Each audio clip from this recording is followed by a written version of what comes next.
Venezuela has closed its embassy in Norway, and this is a great lesson of life we need to learn. Venezuela has made it very clear, Norway, my embassy at your home, it's over.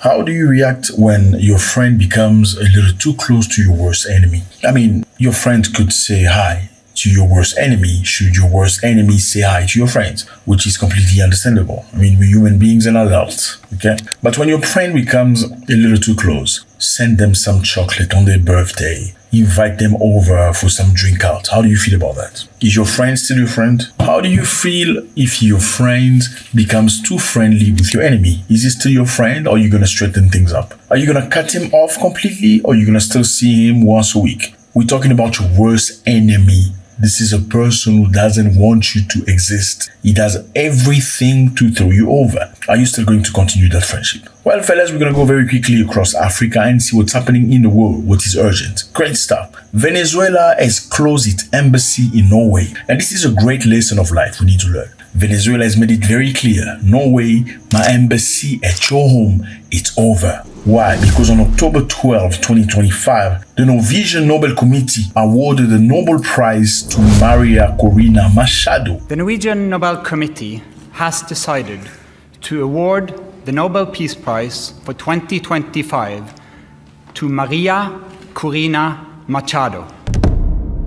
Who's this lady? She's the biggest opposition to the Venezuela's government. Machado was honored for a non-violent struggle for democracy and human rights. So basically, Venezuela is very angry. Why? Because Norway has awarded the biggest dissident, the biggest opposition leader, the Nobel Prize.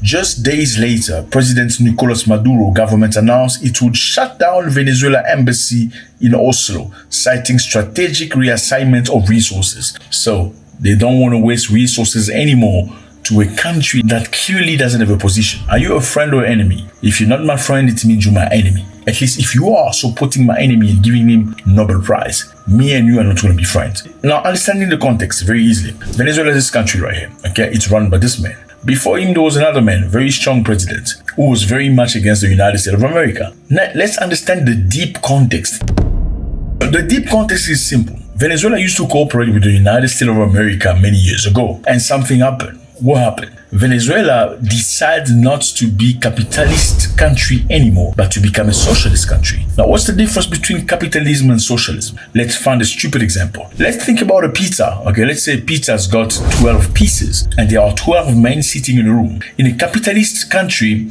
the strongest man in the room could take 8 pieces of the pizza and leave 4 pieces of the pizza to the rest of the people to share. Now, in a socialist country, we still have 12 pieces of pizza and there are 12 people. You will at least try that everybody get a piece of pizza. Does it work? Well, that's another subject, but that's the concept. Venezuela's got a lot of oil. They're very rich, okay, in terms of underground. They're actually the country with the most oil in the world, more than Saudi Arabia. But the business is not open to the West. So many years ago, the West used to deal in Venezuela until Venezuela said, no, we don't want you anymore. We're going to deal ourselves. We're going to do our things for our people. That's when the West, including the United States of America, banned Venezuela for world commerce. So they basically sanctioned. And when you sanction by America, it means any country in the world that tries to do business with you will have problems with America. You know, America is like the strong dude in school. Okay, the strong dude in school, let's call him John.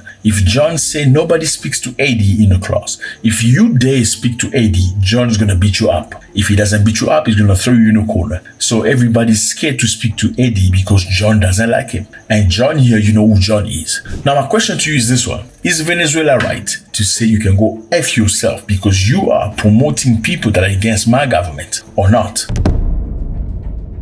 A spokesperson from Norway Ministry of Foreign Affairs expressed regret. Okay, they regret. They said, we're sorry. Why did you do this? They said, we are sorry. This is not correct. I mean, why would you be talking to my enemy and offer him cake and paint and gifts and love, but you say you're my friend? I mean, you gotta have a position. Sometimes you gotta remind people where they belong. I mean, this is not the first time, fellas. I know many people are asking yourself questions. This happened with China. You know, a few years ago, China and Norway had big issues. What issues? Well, there is a man in China that was a big dissident, okay, a professor of university. His name was Louis Xiaobo. He was a human rights activist. He was a professor of literature and prominent intellectual in China. What did this man want? He wanted separation of power, he wanted freedom of expression, and he wanted free election. You can clearly think about it in a country like China. If you want these things, you're going to be a problem. Now, he was thrown in jail for 11 years for wanting that, but Norway promoted him into Nobel Prize winner whilst he was still in jail. And now, a few years later, he died of a cancer, and the Chinese government was accused of not allowing him to get good treatment for cancer. However, China blocked its relationship with Norway. They suspended their relationship for about 6 years.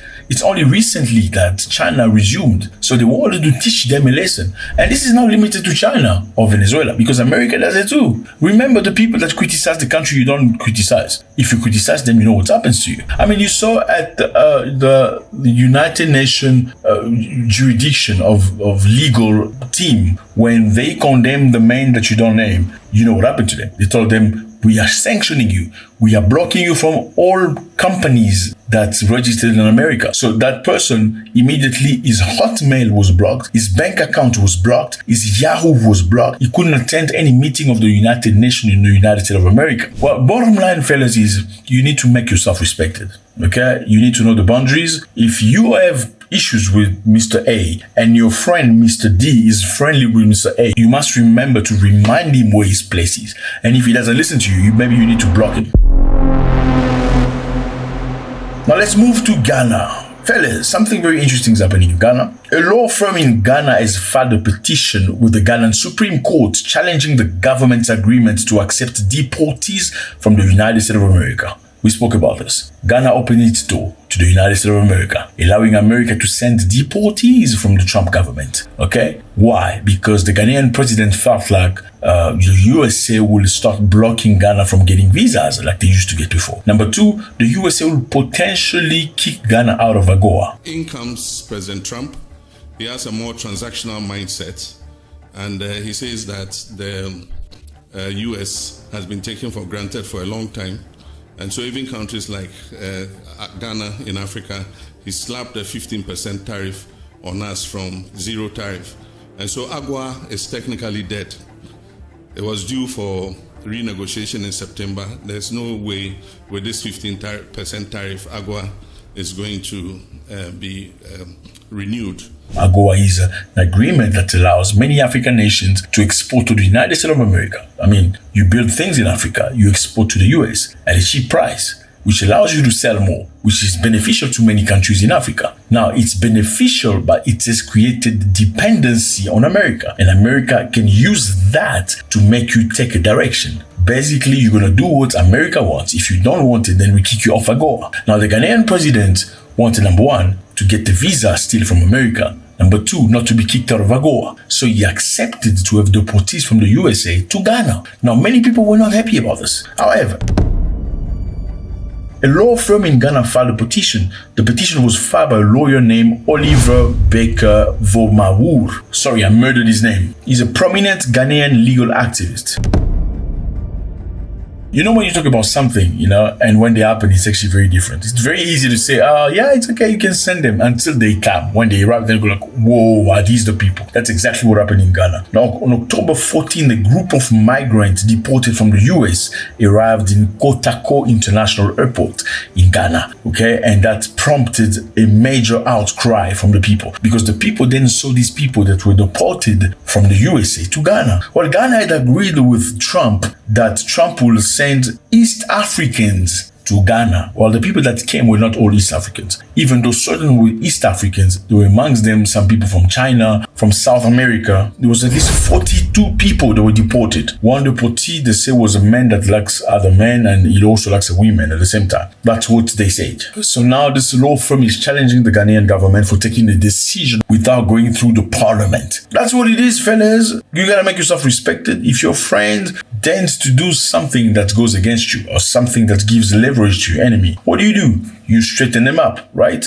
this is exactly what Venezuela is doing or not? Let me know how you feel about that. And Ghana as well now is being challenged internally because the people are not okay with the decision of the president. That's the problem with many African countries, where presidents believe they can make choices for an entire nation without consulting people. Let me know how you feel about this. God bless.